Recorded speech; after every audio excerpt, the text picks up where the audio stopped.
where he leads the employment and labor law group of the firm. Prior to founding E2R and the law firm, Stewart practiced for many years with one of Canada's largest and most prestigious Canadian law firms. Stewart is one of only a small group of employment and labor lawyers certified by the Human Resources Professionals Association as a certified human resources leader. Stewart has advised corporate employers on all matters pertaining to employment law, labor relations, and human rights law. He has appeared before the courts as counsel on behalf of a wide variety of corporate clients, as well as administrative tribunals. Stewart counsels employers with respect to the employment impact of commercial transactions, including mergers and acquisitions, the negotiation of employment contracts, wrongful dismissal litigation, injunction applications, occupational health and safety, employment standards, workers' compensation, and human resources communications and strategy. Stewart provides ongoing advice to some of Canada's leading public companies and is often consulted by major Canadian media outlets to provide information and insight in employment law and human resources matters. As a dynamic and down-to-earth speaker, Stewart is regularly requested to speak to employee and managerial groups as well as industry associations. He is also a regular contributing author on human resources and legal matters. Recently, Stewart has combined his affinity for comedy and all things HR by producing HR in a Car videos for the business community. Stewart is actively involved in the community and sits on the HR committee of a major Toronto area not-for-profit, which helps people find work from all walks of life. Please join me in welcoming Stuart Ducoffe. Thanks, Dave. I had no idea it was going to be that lengthy an introduction. I started falling asleep. Okay. So let me start with, so I have a 9-year-old son.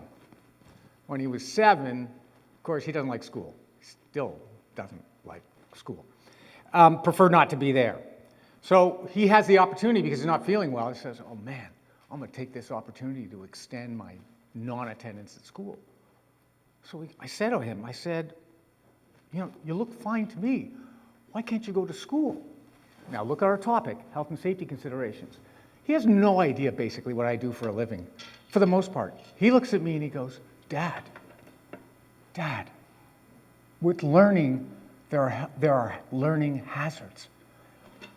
I shouldn't be there because school has learning hazards. And I went, there are hazards everywhere now. So in my employment and labor work, and we're talking about health and safety hazards, my own son with school, apparently learning hazards exist at school. So it's omnipotent, and so we have to pay attention. All right. What's our agenda? Remote work policy considerations. There's not, I'm sure everyone in your individual organizations is dealing with remote work, right? It's the new reality. It's even the new reality in negotiations with employees, if you can find them, right? We're going to talk briefly about remote work tax considerations. I am not a tax lawyer. If somebody asks a question, I'm going to duck, I'm going to weave, I'm going to hide, but I can tell you something that is interesting to note. So that's why we're going to draw it to your attention. Remote work agreement considerations. If we're going to have remote work with our individual employees or certain groups of employees, we may want to incorporate language in an agreement. Is it just a free-for-all? No, we want to identify the confines, the limitations, the parameters of what that remote work is. Remote work, telecommunication, contractual policy term. So we're actually going to go through a term. We'll have an example and give you, some insight into what certainly one organization has done vis-a-vis their policy. Opportunity for a new employment agreement.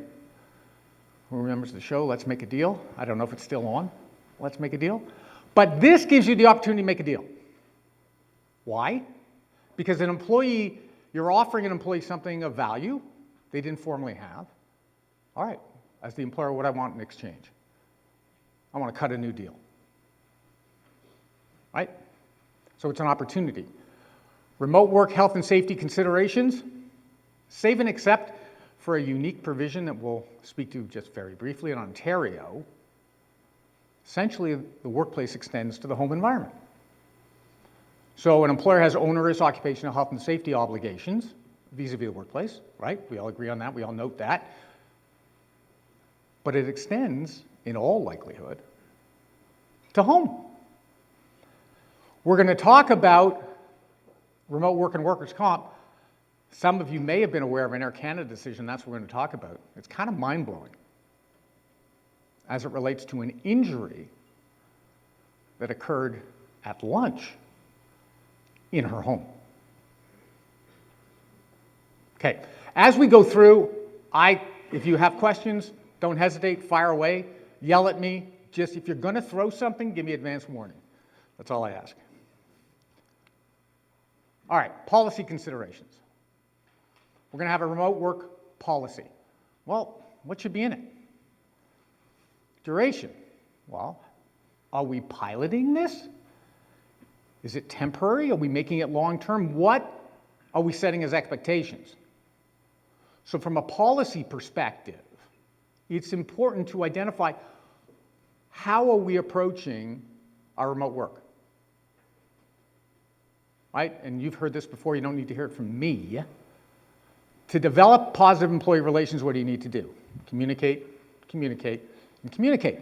So if I don't communicate properly what I'm expecting as an employer as it relates to our remote work policy, then there might be inconsistencies and misunderstandings. Scope. Who does it apply to? Everyone? Now, that doesn't come without some problems, right? One group you allow, one group you don't allow. The perception of the group that you don't allow, if they believe they can be successful in accomplishing their job tasks remotely, and often this happens now, during COVID they did, so now they're saying, well, what? Why can't I continue to do that? Well, because it's not as efficient. But what? I would think I was successful. I think I was good. I think we as a group who worked in that particular classification, as it were successful. So you have to be mindful of that as well. Equipment, of course. They're working remotely. You have to make sure they have the appropriate equipment. But of course, sometimes what's the question? Who pays? Right? Who pays for all the equipment?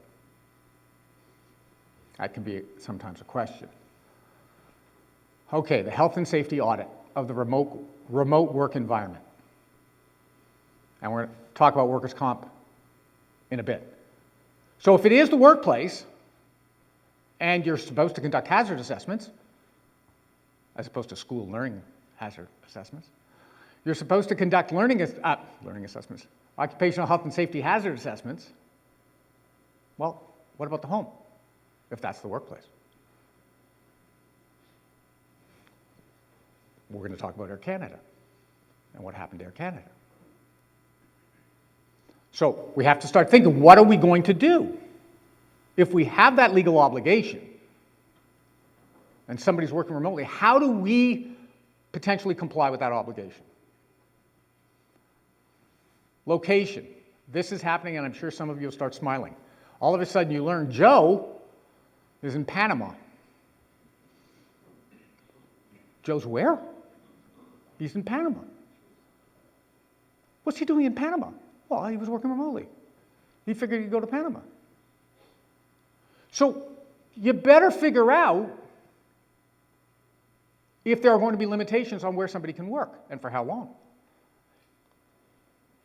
Not to mention the other legal obligations that could arise because you've allowed somebody to work internationally. Could be tax issues, immigration, right? In the local host country that obviously the employer may have responsibility for. So, and there have been a lot of employers that have been caught by that. You know, they used to send postcards. That would be the coolest thing. Joe sends the postcard. It's wonderful here in Panama, right? And here's the big one. In any policy, you reserve the right to walk it back, change it, revise it. Fulsome, 100% discretion. Because if you don't, what's the employee going to argue? The employee will argue, you've impliedly, by letting me work, you've acquiesced in letting me work remotely. What have you done? You've amended my employment agreement. That's what you've done. So it's a new term of my employment agreement that permits me to work remotely, and if you change it, what does it mean? I guarantee there's probably less than 3 of you that in this room that have never heard the expression constructive dismissal. Right? You fundamentally changed my deal. You told me I can't work remotely anymore. You never put a reservation on that policy. So I say, you've constructively dismissed me if you force me to come in there. And by the way, what does constructive dismissal means? Pay me my severance, as though you terminated me. So there you were, being very accommodating, permitting the employee to work remotely, good faith, great people we have on board, and then you have that singular pain in the body part that we all know, right? Okay, this is where I get nervous. I'll stand behind the screen. All right, but this is something you should note. People are, so let's go to the second bullet, where an employee works from home outside the province where the employer operates. What does it mean? That home office could create a permanent establishment. Well, if it's a permanent establishment for tax purposes, then the company now has to pay provincial corporate tax. So you've recruited somebody in Saskatchewan, you're Vancouver-based. Is it possible that now you've created a permanent establishment? And now you have corporate tax. Something your controller would go, what? What do you... Now, it's typically, a P for provincial tax purposes includes a fixed place of business. A home office is not normally. Okay, so I got you nervous, and then I'm walking it back. Considered a fixed place of business, provided the home office is not under the control of the employer and is not objectively identified with the business of the corp. So if you're advertising it, as it were, potentially could be a permanent establishment, a fixed place of business. So in the absence of the existence of a fixed place of business, the PE may nevertheless exist if the remote employee has general authority to contract. So if you're giving that employee general authority to contract, then it's possible. It's now a PE. Briefly stated, though, courts typically, in most situations we're seeing salespeople, and so typically the courts won't apply it to salespeople, but if that person can bind the corporation without prior approval. So if you put somebody there, and you see the last sentence says senior management. So let's just use that example. You put a senior management person there who does have the authority to contract on behalf of the organization. Then you run a risk, it's a PE. So if you're going to have somebody working in a home office in another jurisdiction, then you want to be mindful of what their responsibilities are, or at least speak to your tax guys, right? At least raise it. By the way, just an aside, we get clients that are asking all the time about, okay, we have an employee that wants to work internationally. Is it complicated? And we go, yeah, it is actually. Yeah, so you can't just do it. Okay? Okay, remote work agreement considerations. Okay, so if we're going to have an agreement, it should address these considerations. Duration, once again, like the policy, how long? Do we want it for a short period? Pilot project, how are we explaining it? So that it's well understood. Location. Joe, you can't go to Panama. Acceptable locations where you can work. Okay, so everything's clear. This you certainly wouldn't not expect it. Reporting requirements, right? What are we going to do? Somebody's working remotely, mandatory meetings, logging in, all that nice stuff. Equipment, expenses, time and attention when you should be online, right? And that's sometimes, obviously, one of the benefits, of course, of working remotely, as we all know, is that idea of attending to personal issues, right? But those personal issues can sometimes overlap what was understood to be the business hours. And there's no more frustrated a manager than a manager trying to get in touch with their remote employee. And that remote employee is currently unavailable, and you're waiting for that return email. Right? Just whistling at where is he or she? So you want to set that out. And, no surprise, reserve the right. Reserve the right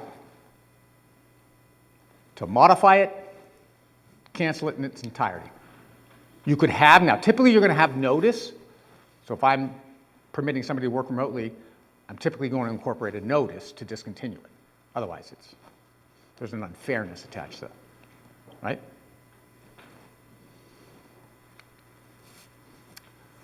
Okay, now, given the likelihood of ongoing changes to the remote work strategy, you may want to think of a hybrid approach, incorporating contractual and policy language. Because if it's going to evolve, often you put it in a policy, it's easier. Because contractually it gets kind of cumbersome. Change the contract every time, change the contract. Here's the addendum, here's an addendum, sign it. No. So you may want to just incorporate it as part of a policy. So here's an example, right? Contractual provision. You must adhere to the company's remote work telecommuting policy as set out in the handbook at all times. Attached to Schedule A, you'll find the copy. Please read the policy and ask any pertinent questions before signing and returning this offer. Okay? This particular one speaks to relocation expenses. We will not reimburse any relocation expenses and home office expenses, including cost of internet, office supplies, etc. Now, please note that while we anticipate having you work remotely on an, if applicable, indefinite, but whatever the basis is, the decision to allow for remote work is in the sole discretion of the company. The decision to allow you to work remotely can be discontinued at any time for any reason without notice. Now that's tough, but you can still give notice, but you're setting it out on a without notice basis. And should the company elect to revoke the privilege, guess what it will not be? It will not be deemed to be a fundamental change to the employment relationship, nor shall the change constitute a termination or a constructive dismissal. Getting back to what I said earlier. We're permitting you to do it, but we're telling you that if we revoke it or change it, it doesn't constitute a constructive dismissal. You can't claim that by virtue of that fundamental alteration, the revocation of the remote work, that you're entitled to severance. Yeah? Before we set the pattern, do you have to give them some sort of consideration for this to be binding? If you've already set the pattern, that's the question. So you have to give them what's often called legal consideration. Boy, here's a legal answer. It depends, right? Yes, you're right. A practice can ultimately establish that implied term, right? Depending on how you've shaped that practice. But, if after the first month we were to do it and you were to identify to the employees, hey, we're reserving the right to discontinue it, you're probably going to be okay, right? But if it's 6 months, 8 months, 10 months down the road where you've permitted remote work, and then all of a sudden you say, oh, by the way, we reserve the right, that may be a challenge because through that period of time, you've established that new term. So getting back then to legal consideration, how does that work? Anytime you change a contract, you always have the ability as an employer to say, hey, listen, here's your new contract or a new term. In exchange for that, we're going to give you something of value. Right? So what's the most common? Money and a termination provision, right? Here's the new employment agreement. It incorporates a termination provision limiting entitlement to minimum standards. Here it is. Voluntarily enter into it. I'll give you money. You don't want to do it? I don't give you the money. So yes, you could ultimately, if you were concerned about the situation, could try to do that, but it has to be voluntary. Has to be voluntary. The employee can say no. If the employee says no, status quo. For that employee, anyways. Yeah? So the question is probably along these lines. So we've gone through COVID. We've enforced, in some cases, not forced, but we've proven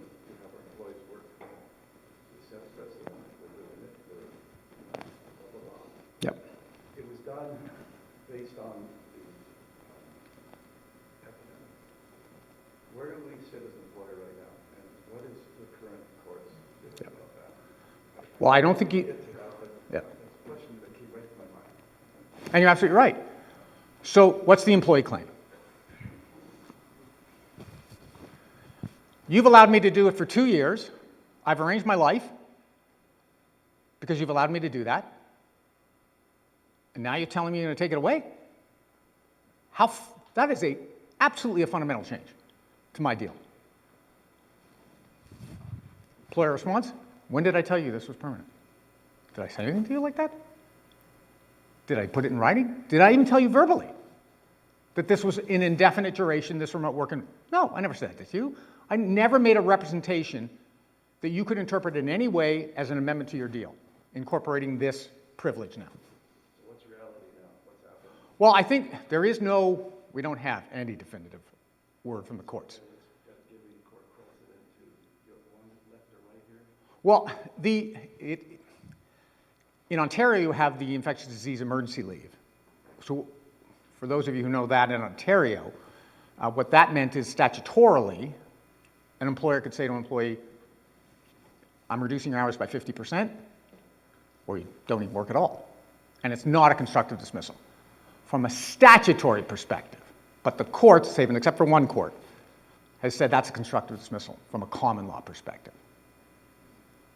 Okay, so now on this issue though, on this particular issue, it hasn't been litigated, but I think it's difficult for an employee to lay claim that the employer, in response to an extraordinary circumstance, the pandemic, and by the way, in some places, you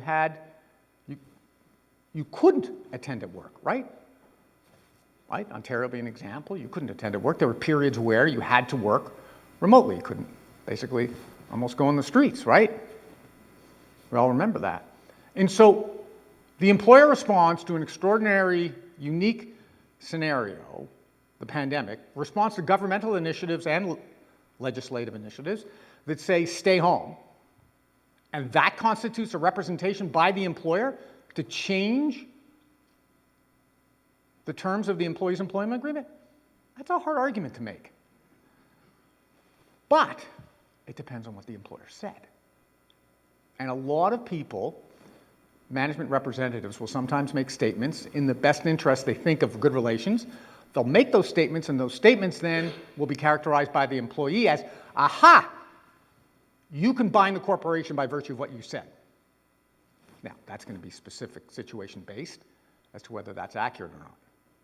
So I think the short answer to your question is, I think the more difficult argument is the employee argument that says just because it's been 2 years during the pandemic and I was allowed to work remotely, that you cannot now require a reversion back to the home office. I think that's a tougher argument. Not to say you can't make it, but I think it's the tougher argument. But as we move away from, right, the sensitive time of COVID, as we're now out of it, well, if the employer keeps leaving it there, the remote work, and leaving it there, month after month, now the argument's more favorable to the employee. Yeah? So, granted you don't have a crystal ball. Hold it. Get my... Do you think that rulings in the courts are going to be brought down to precedents on this in past cases, or do you think that there's going to be amendments to acts and legislation going forward? You will not have a legislative initiative as it relates to the legal principle of constructive dismissal. I don't think you're going to have that. So, and there is no precedent for this kind of situation, but you have the application of the legal principle. And the legal principle of constructive dismissal is you've repudiated, what's called you've breached, a fundamental term of my employment relationship. Now, without notice is technically what it is, but let's, for these purposes, leave it at that. So that's what it is, a fundamental change to a fundamental term. Okay, so working remotely for 2 years, you can understand why the employee would characterize the reversion back to the home office, as it were, as a change to a fundamental term. But once again, from the employer perspective, where did we change that term? We allowed you during an extraordinary circumstance. But as now that circumstance wanes, and that's why it's important to act soon. The longer you wait now, in light of current circumstances, the more risk you're incurring. Yeah? What happens if you mandate employees back to the office and the employee comes back to the office for 8 months? Then at that point, they decide, you know what, I like working from home. So they want to go back. So the employer says, no, you can't go back. You have to live here. At what point does the contract, because the contract changes, right? Your employment contract changes when you're working from home, and the employer can be liable for that from being constructive dismissal, right? Right, but what, in that circumstance, if the employee has come back to work, now, there's a lot of factual circumstances that would come into play there, but certainly the employee is conceding, subject to representations that are made at the time, is conceding that, in effect, he or she has to come back to the office when asked. So to now take the position after a month, using your example, oh, I don't have to come back to the office. Well, you've already acceded to that. You, the employer argument, would say, well, you've already acknowledged that you had an obligation and you did come back, right? So I'm sorry if you have to continue to attend. It's a better situation for the employee. Yes, yes, it's a more favorable situation. Yeah. We're probably all facing more is the younger generation looking for that flexibility. And also, there are certain jobs that don't mix well with the remote situation, and others that do. And so there's probably going to be a hybrid here. And then, you're getting into some of these things that we talked about earlier. How do we start limiting our liability as companies when shaping these ideas? And I know we're all in new territory to a certain extent. In other ways, but for us, some people, I don't need them back in the office, and they seem to be quite productive at home. Great. And they're happy, so I get their loyalty and whatnot. If I were to force them back to the office, who knows what would happen? And then, can we limit the WCD, let's say, workplace to their office alone, or just the extent to their toilet and their kitchen and their... Well, we'll talk about that shortly, but on the issue of the generational, where's Daniel? Where is he? We had a long discussion last night, and he was telling us about letters of the alphabet, generation Z, double Z, triple. He seems to have a finger on the pulse of that. But what was, and look, we see this, but it just pointing out we had an interesting discussion last night. It's brutal, right? And you sit on both sides.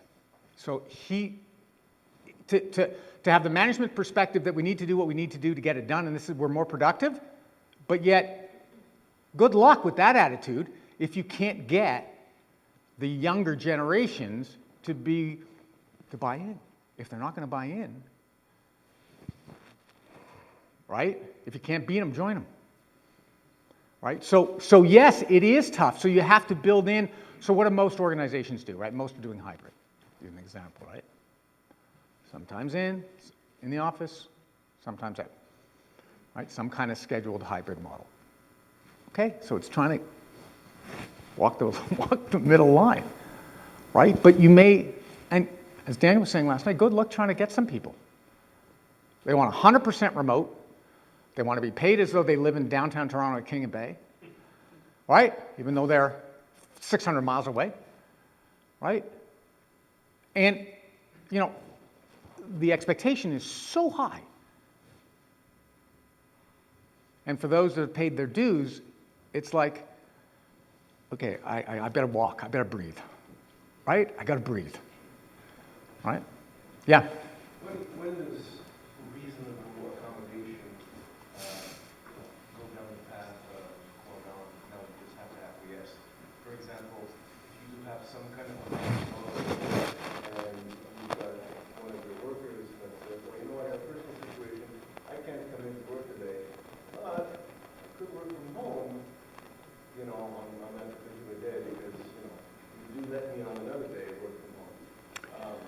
It's a good question. Say, well, you know, I need the man hours, so yeah, I'll let you, you know, as a reasonable accommodation for your personal situation, work from home on this unusual day.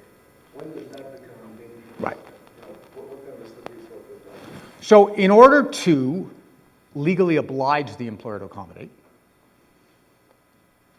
it has to be a prohibited ground of discrimination under human rights legislation.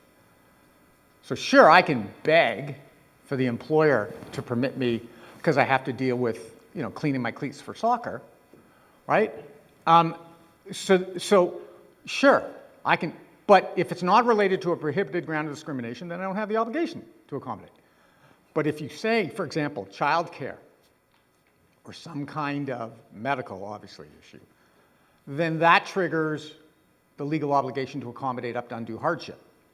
So the enterprising employees, I just gave them an incredible compliment, the enterprising employees, I really don't feel that way about them, but the enterprising employee is going to shape the story so that it fits the Human Rights Code prohibited ground discrimination. Put it somewhere in that category. Find one of the prohibited grounds and try to shape it in that, and that say to the employer, you have to accommodate me. And typically, it's something to do with family, right? Or obviously medical. That's like, you know how many medical notes come in? Oh, my client. My patient has to work remotely. What? What do you mean your patient has to work remotely? And by the way, that's all you get sometimes, right? So, and then you have to clearly make further inquiries in those situations. So yes, it is possible, but you've got to tie it. You've got to tie it to a prohibited ground of discrimination, right? Other than that, the employer can simply say, I understand that that would be more personally convenient for you, I get it, and maybe you're even more efficient if we granted it to you. But this is one of the biggest issues any lawyer faces with a client when you want to settle something. But it does have value, but they often overblow it, but not in this case. The floodgates. You're going to open up the floodgates. If you say, yeah, you can go do that personal, very important item for you, which will help you even be more productive, but then what's the next one? Next employee, the next one, the next one, the next one, the next one. So you're not going to be able to apply it consistently. So you have to say no. Now, subject to unique situations and all that nice stuff. But as a general statement, no. Right? This is our model right now for how we work remotely and how we work back in the office. We expect you to respect it. Right? And that's all there is to it. That's it. Exceptions in unique situations. But you're right to raise that point, because employees will do it. They'll try to find a basis upon which you have to accommodate. And that can be frustrating on the employer side. Trust me. Yeah. Does the accommodation need to be allowing them to work from home though, or can it be that whenever we have 5 sick days and you're home to look after your kid, or because you say you're not feeling well or whatever, that comes in your sick days, and after that it's not like a blanket work from home? Yeah, I mean, once again, it's so fact dependent, but think of it as you have no obligation as the employer. Let's assume it's not a prohibited ground, then I don't have to accommodate you, nothing. You want to stay home? You want to stay home and work home? The answer is no. Okay, now what do you want to do? You want to take a day off? Use a vacation day. Do you want to pretend you're sick? Fine, pretend you're sick. Take a sick day, right? But the answer is no. We're not accommodating you for your personal preference as it relates to working remotely on Tuesday. That's it. I'm sorry, we can't do that. And there's no employee, yes, they may feel personally aggrieved. I'm a great employee, I've been there 10 years, look at my contribution, I'm so wonderful. How can you not? But once you explain, look, it's not you. It's about the organization generally. We can't possibly permit this kind of approach to working remotely. that deviates from our policy, because otherwise we're going to have the floodgates. And we can't do that. Yeah?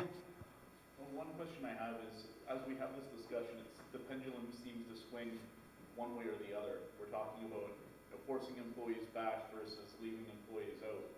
I think for all of us in these industries that we represent, attracting the best and brightest is very difficult, and we're going up against companies like Google. So I think that when we're having these discussions, what we should be looking for is that balance point. Would you agree between? And that's what we touched on moments ago. The reality of the marketplace is the reality of the marketplace. And as much as we may bang our heads, and where I can say, yes, you have a rightful entitlement as an employer to resist that ask, it may, from a marketplace standpoint, not be the right answer. But that's a business decision. That's a business decision. But I can tell you in our practice and what we do and provide unlimited HR legal support to employers across Canada, we will routinely say to our clients, yeah, sure, you have that right. Go ahead. Yeah, sure. Why are you doing it? Well, because you just told us we have the right. But why are you doing it? You're gonna, right? Bite off your nose to spite your face. Because from a business standpoint, and we don't know your business, but we're certainly going to raise the point that from a business standpoint, is it the right decision? Think about it. Think about it. As difficult it is, hold your nose, swallow. Okay, fine. Go ahead. Because you're right. Jason's right. I mean, absolutely right. The reality in the marketplace, as much as, I was going to try to put myself in Generation Z, but you guys would see through me. You guys knew it. So, yes, I think that's a very, in every single situation now, we are in a unique marketplace, and I think you have to cast an eye on that before making decisions that are based on, yes, you're right. Oh, I can't believe I'm about to say that. But is it right? Right? Is it the right move? Okay, so just reading on from our policy, because I know I'm going to get kicked out soon. The music's going to come on, the cane's going to come on. So in terms of selecting who's going to work, right? Suitability of their position for telecommuting, an evaluation of the likelihood of their being successful, an evaluation of the manager's ability to manage remote workers. Because sometimes that's an issue. The manager is just not well suited to it. And yeah, it could, in a sense, compromise the interests of those employees who would otherwise be good, but just got to think about that. And you may have to train the managers, right, to understand what they have to do. But that's time, effort, right? Once again, the decision allowing for telecommuting, sole discretion. They can elect to revoke the privilege whenever they want, right? And professionalism, right, continues to apply. Compensation and work hours, compensation, benefits, work status, and work responsibilities will not change due to telecommuting. Although we had this discussion, Jason and Daniel, last night about the idea of what's happening right now where some employers take the position, well, if I'm going to recruit you, you're from Saskatchewan, and I'm downtown King and Bay, am I paying you the same as I pay somebody at King and Bay? Should I be? Your costs are dramatically less. Now, you know what the employer response to that one is, right? Oh, it's the value of the job. What do you mean you're going to pay me less? Because you recruited me and I live in Saskatchewan. It's the value of the job. What are you saying to me? That's offensive. But pay scales are based in part on where you, right? I mean, we all know if you live in New York. I think Facebook and some of these companies have addressed that already, right? Well, they have said no, yeah. Well, they adjusted based They on- adjusted it. Yeah. Yeah, but go. My son works for Microsoft and he works from home, so they have. But there are a lot of employees that aren't accepting of that. Particularly, it's one thing when you're hiring somebody and saying, oh, the pay scale now is based on where you are, we recruited you, blah, blah, blah, versus telling somebody currently, I'm reducing your comp. What? And there's the constructive dismissal issue, and then, whoa! And then the whole cultural issue, and the recruitment issue, and the new landscape, and the... That's why alcohol was made available to everyone. And I'll jump over, and there's tools, obviously the equipment, etc. Workspace, okay. The employee shall designate a workspace within the remote work location for placement and installation of equipment. The employee shall maintain this workplace in a safe condition, free from hazards and other dangers to the employee and equipment. It is the employee's responsibility to report any work-related injuries. Now, obtain the appropriate insurance coverage, probably not required in most cases. The company reserves the right to make reasonable visits. Now, to remote work locations to conduct safety inspections in the areas of the remote work location used for business purposes. Most employers will not do that for sort of self-evident reasons. They don't want to intrude on the privacy of somebody's, hi, it's Bill, your manager. Can I go see where you're working? Can't you put language in there that just says you're responsible, we're not? You can't. I love that because exactly what you'd want to do, right? What's the limitation? You can't contract out of occupational health and safety obligations. You cannot. Like, can't do it. So you're stuck, employer, with your onerous occupational health and safety obligation, which includes doing assessments, hazard assessments. So how do you do it? No, typically you're not going to go and knock on the door. But you could ask for, please send a video, show me where your workspace is, show me the plugs that are plugged in, show me the exit, right? How you would exit in the event of a fire, or something like that. Show me how the computer equipment is set up, your chair, everything like that. Show me. And let me know if there are any changes. So from an occupational health and safety perspective, the employer's primary obligation is to take every precaution reasonable in the circumstances to protect the worker. All right, so I'm taking that information, evaluating, and see what we do if it's deficient. Yes? Is the employer obligated to, if it's unsafe, to make it safe? Like, whose job is it to correct the deficiency at home? Okay, great question. The answer is the employer is ultimately responsible, but, hold it, I'll take you to the next question. Okay, but who pays for it? That's not clear. That, believe it or not, is not clear. Yeah, how does that work? Exactly.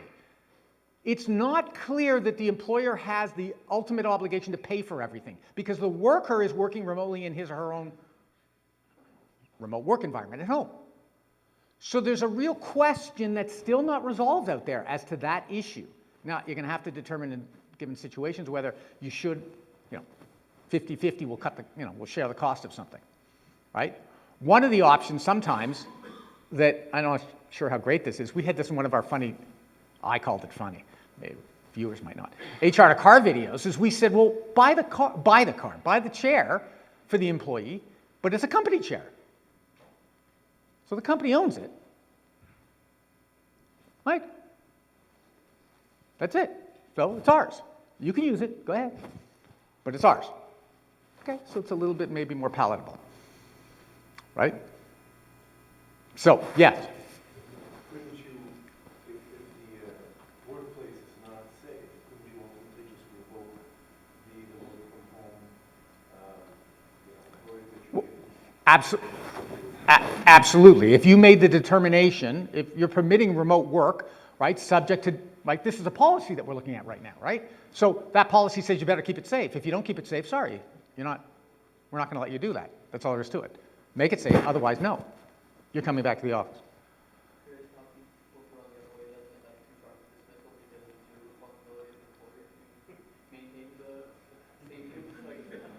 Nah, that's nice art. Good work. Plaintiffs' counsel, I hate them. They're just, yeah. I mean, look, at the end of the day, it's all going to, once again, depend on the circumstances. But it's certainly if the employer is voluntarily, contributing something to assist.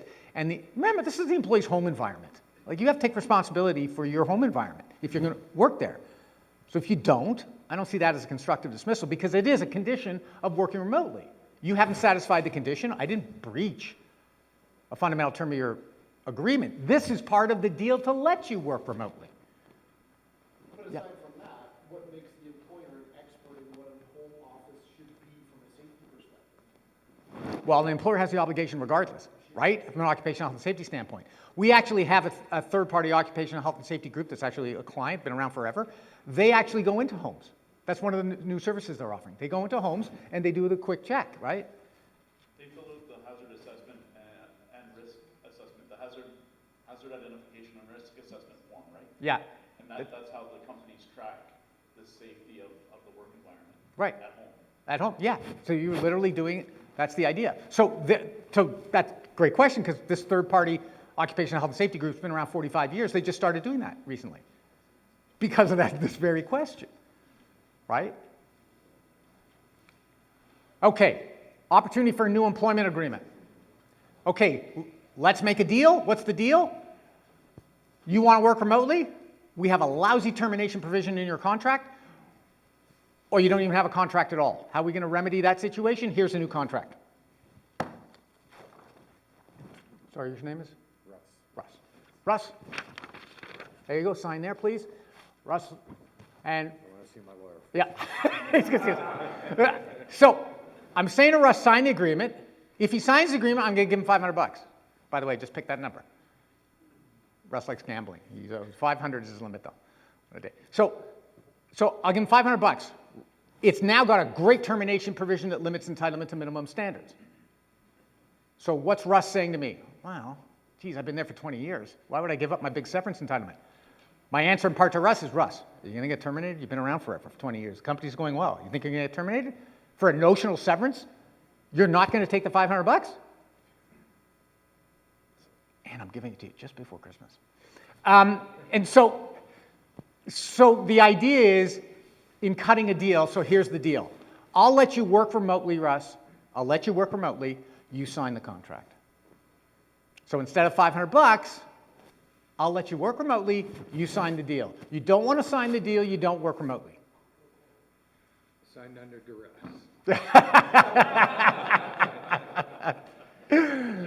Sorry, Russ.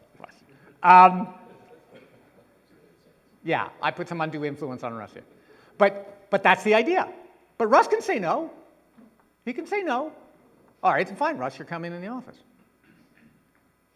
Working notice. That's the deal. Working notice. But that's the idea. So it's an opportunity. When the question back there about legal consideration, that's the legal consideration. I'll let you work remotely. It's a benefit to you. In exchange for that, you sign this new agreement, which I couldn't require you to do otherwise. I couldn't just say to Russ, here's a new agreement, sign it, that's it. And now it incorporates new termination. I can't do that. I have to give him some of value. Otherwise, it wouldn't be enforceable. So the remote work is the thing of value. So you can take the opportunity to make a deal. Right? Okay. Let's get to the expansive. I know we keep touching on it. Employers have expansive, general, specific obligations to maintain a safe workplace under every jurisdiction's health and safety legislation. Ontario has this bizarre provision that nobody trusts. Nobody trusts it. But look what it says for those of you who have workplaces in Ontario. See Section 1 of the Ontario legislation, which provides in part as follows. Private residences.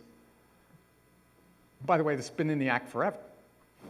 This Act does not apply to work performed by the owner or occupant. So it doesn't apply. Or a servant of the owner. Just think about that, eh? Servant of the owner or occupant to, in or about a private residence or the lands and appurtenances used in connection therewith.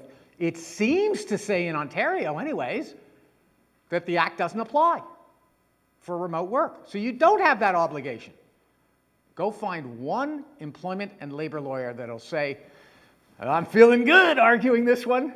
No, nobody feels. Nobody even tries to make the case that this is going to work. But just thought I'd let you know it's there. It's there, right?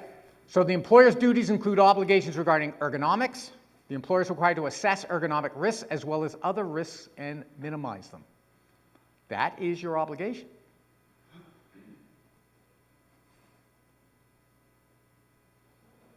Now, ministries of labor, are they going into remote works as far as remote work environments? No, they're not doing that. So you're not seeing safety audits of remote work environments. But employees that want to use leverage, that's a whole other issue. I have a question. Yes? But it's to do with the termination clause, because, I mean, agreement is nominal and sometimes it's material. And I'm wondering how well in practice it works to try and strip somebody who, let's say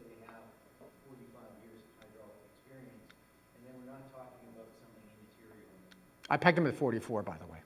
I pegged him at 44 years. I didn't think it got to 45. 45, right? Okay. Does that really work in practice? Have we pulled that rabbit out? Yes. If he voluntarily enters into the deal, the law school, paper chase, a lot of you are old enough for paper chase. I give him an acorn. Russ loves acorns. And I say, Russ, sorry, man, I know I'm a jerk, but I'm not giving you the acorn unless you sign the deal. Russ says, I'll take it. I'll sign it. Give me the acorn. We have a deal. The courts do not typically look into the sufficiency of what's called legal consideration. They won't look into that. The parties made a voluntary deal. He values acorns. The judge may look at it and go, what's wrong with Russ? But anyways, he values an acorn. So Russ signed the deal. So yes, it is. It will be enforceable. You have to make sure there's no coercion, undue influence, and it's voluntary. But if you do that, I'll get to your question in a second. Company of about 250 employees, not all that long ago, we said to them, you will get 80% of the people to sign the first time around. Management long-serving management only got about $1,000, right? And there was a descending scale below management. That's it, and we're talking long-service management. To enter into a new deal with a termination provision limiting entitlement to minimum standards. We told them they would get 80% the first time around. They got 80%. 20% said, no, we think you're going to fire us, and we're going to get screwed. So what did we also tell them? We said a year from now, that 20% is going to come to you and go, is that deal still on? And virtually all of them did. Now, you have to sell it, right? You have to sell it and make it understandable and blah, blah, blah. But if you do it right, if you sell it properly, you can get employee buy-in. And it absolutely does work. So yeah, you can do it. And talk about a mitigation of risk step. It's a huge mitigation of risk step.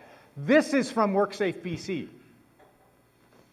Since we're here, the employer should ensure it has a basic health and safety policy for working from home. And that each party understands their role, duties, and responsibilities. At minimum, this policy should require employees to conduct an assessment of their workplace and report any hazards to their manager. Right? So this is a BC government publication. An example of some other factors to consider in this policy include protocols for evacuating the home to a safe location if needed, and how to contact the employer in case of emergency.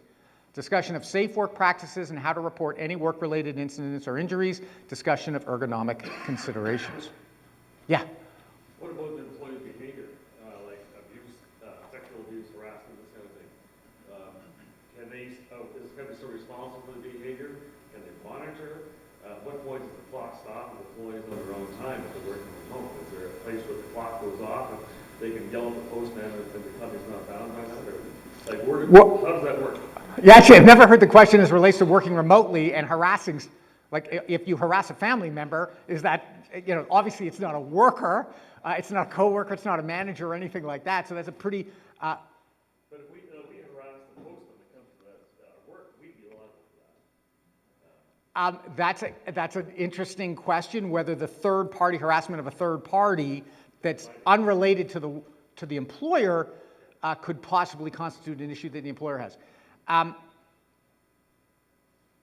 not going to say it's not impossible, because that Canada Post worker, using the example, would probably have to bring a civil action against that employee, name the employer to say the employer was permitting and therefore created this sort of civil wrong.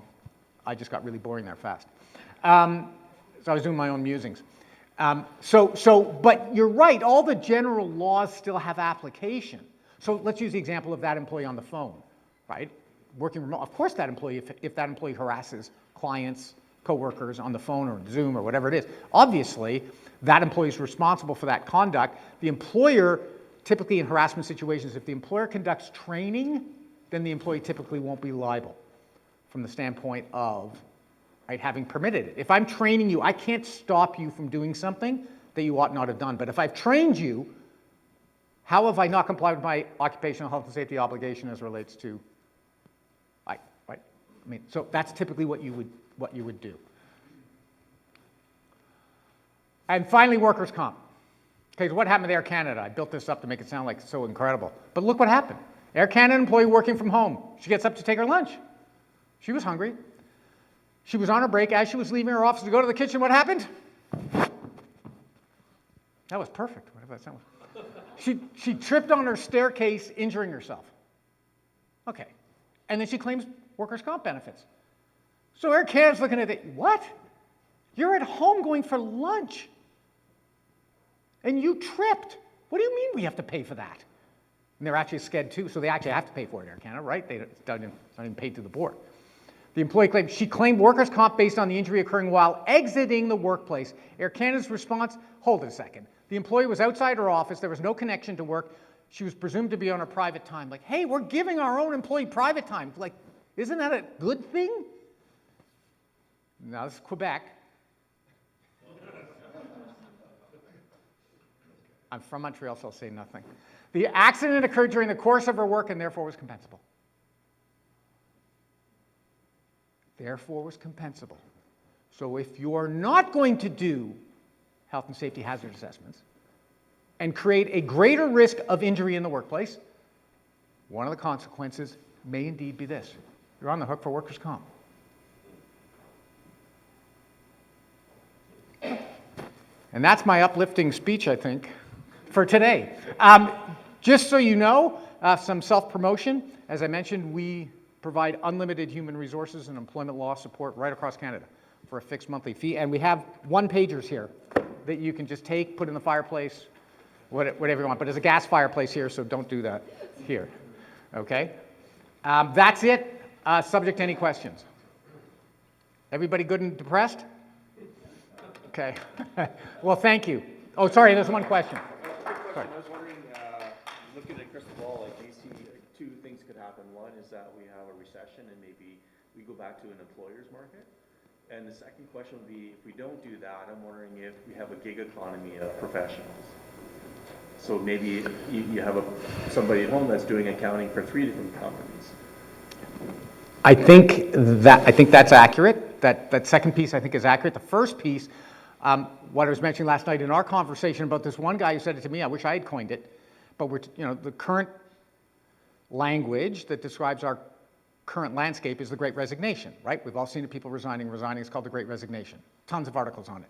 And this guy said to me, wait, the Great Termination's coming, right? So many do believe a significant recession is coming. And you're going to see that it's going to shift, and a lot of employees are going to be terminated. And so who knows how that pendulum ultimately is going to play out. But if you're looking at it from eyes of people of a certain vintage, you think the pendulum might swing. But if you look at younger eyes, that's the cultural perspective, and I don't know if it gets changed too easily. I don't know. So it is hard. It is difficult to have the crystal ball as to what's going to happen.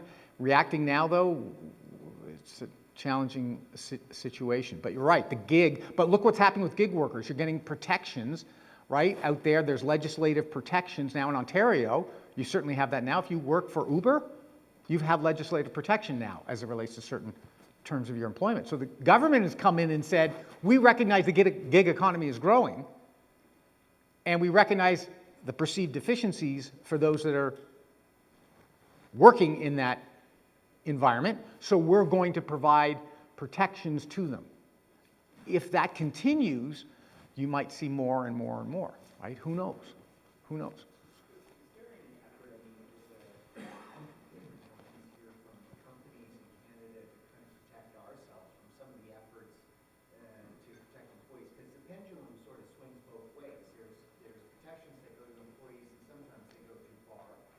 Correct. Rarely do I see it go to the employers in a call it an equal measure. Well, I think, and that's where the lobby groups, the associations, right? You get the CFIBs of the world, right? They're out there trying to, at least in theory, promote employer rights, but they don't seem overall to be that successful. And I think there has to be, in terms of promoting the employer agenda, there has to be, I think, a greater concerted effort on behalf of associations. Right? Yeah, it's as though there seems to be a lack of recognition of what it takes to become an employer. it's almost like you're not valued for having done what you did.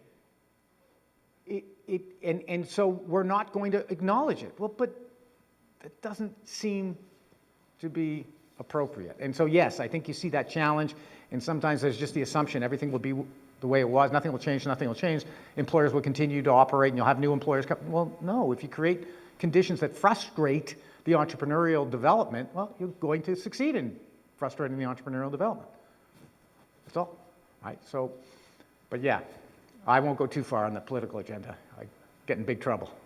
I better stay away from that. Okay, I'm sure I've taken way too much time. So thank you all, and